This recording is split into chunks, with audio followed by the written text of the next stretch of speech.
Hello, Gemini. It is time for your mid-May update. We're going to pull an oracle card to start with to see what kind of energy you're working with here in the second half of May.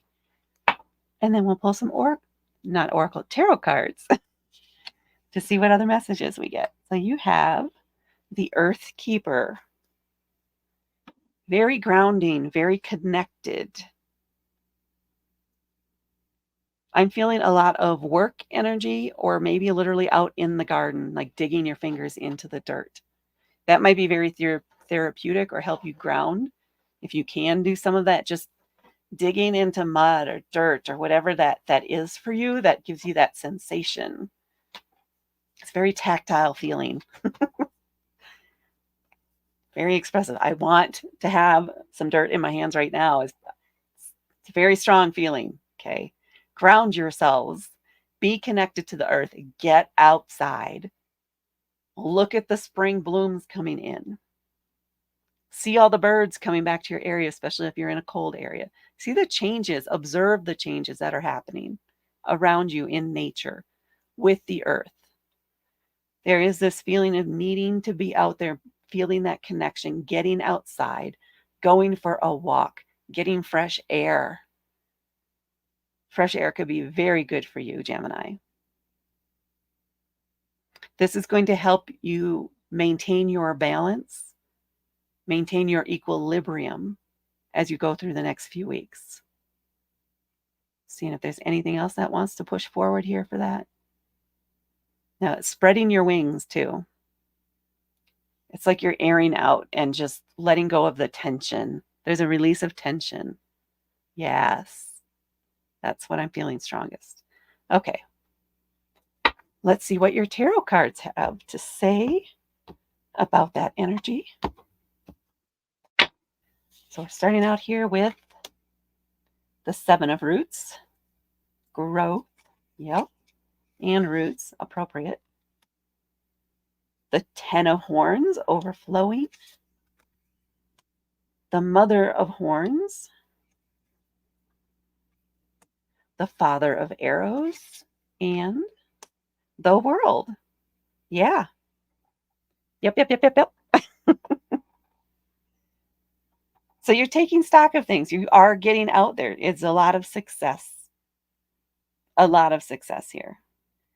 It's as if you feel like you're almost there.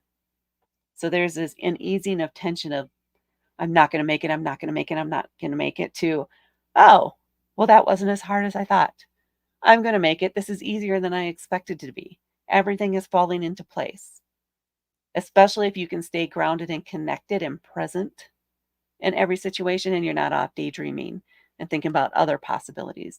You can stay focused on the task, focused on what it is that you want to attain here. It's going to go pretty smoothly. At least that's the general feeling I have here.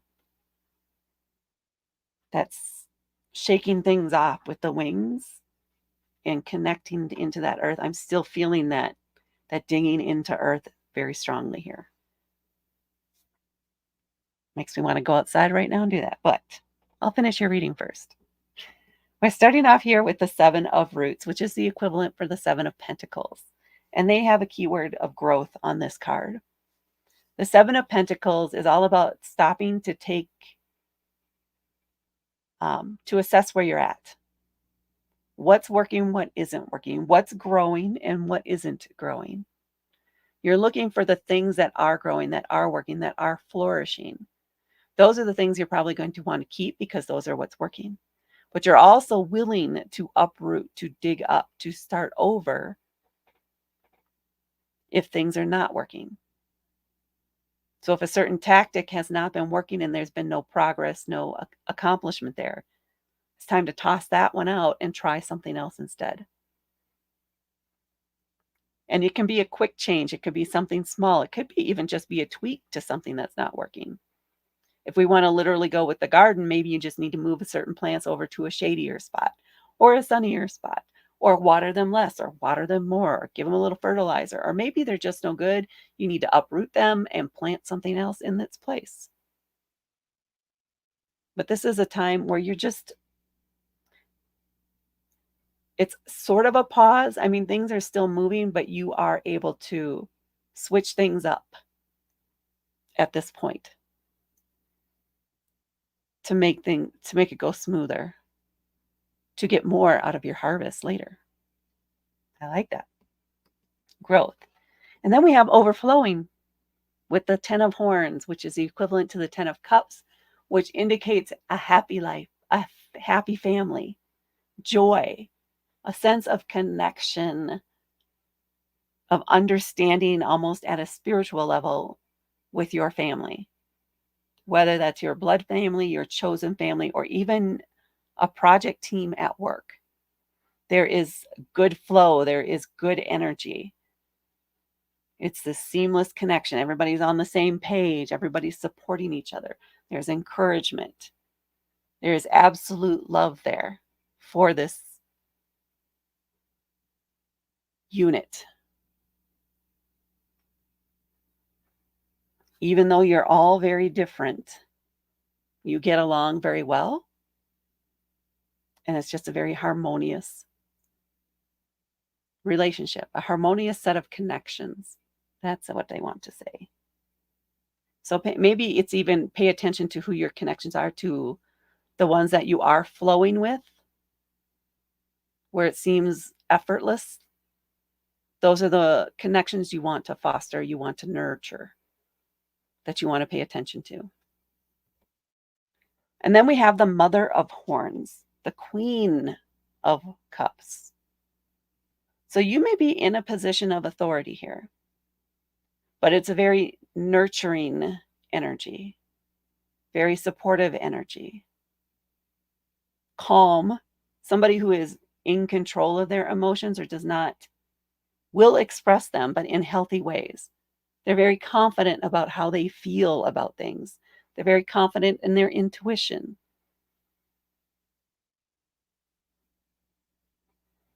And they could be, again, they could be the matriarch of this unit or a leader in this area. Somebody that they all look up to, that everybody looks to for advice, especially when it comes to emotion or intuition. Then on the counterpart, we have the Father of Arrows. This is the equivalent to the King of Swords. Not emotional, definitely a masculine energy, an active energy. This one's more of a receptive energy. This is very active and outgoing and bold with their words. They will tell you what they think of the project, of the situation, without considering emotions necessarily. They want the facts. They want to make sure things are staying on track. They want to make sure there's a plan in place. This is like the CEO type energy. So this is somebody, they care, but the way that they express it is through making sure there's a plan, making sure everything's lined up, making sure everybody has the same information. And the communication is very, very clear. They want there to be no doubt on what they're saying and that what they say is what they mean. So this could be an energy that you're working with, or alternatively, this could be you, and this could be someone who's helping you on your team that you can lean on when it comes to the emotions or understanding the emotional impacts to the unit, to the group. Feels almost like a 70-30 split for who may be viewing this as to which one you feel drawn to, but it's a very complementary relationship. And then we have the World card, a major arcana card. This is success. This is, all right, we accomplished it. We hit the goal. Here we are. Now what's next? You're ready to take everything you learned here, your successes, knowing now what works and what doesn't, taking that information forward, maintaining the connections that matter, helping to support them or yourself here, and take all of that experience and information forward now to something new, a new project, a new neighborhood, I'm leaning in to see what else they're pushing through here for this one. It's such a big sense of accomplishment. It's a leveling up too. So a bigger project or something that with a bigger budget type of thing. Or maybe a bigger house if you're expanding the family. That could be what's going on too. All right. You're the earth keepers of the second half of the month.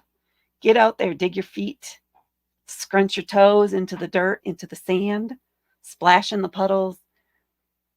Feel that sense of freedom. Let that connect you, ground you, get you settled to help you make wise choices here. And that's what I have for you, Gemini, for your mid-May update. Please hit that like button and please hit subscribe to help me grow my channel. Thank you so much for watching, and I will talk to you later.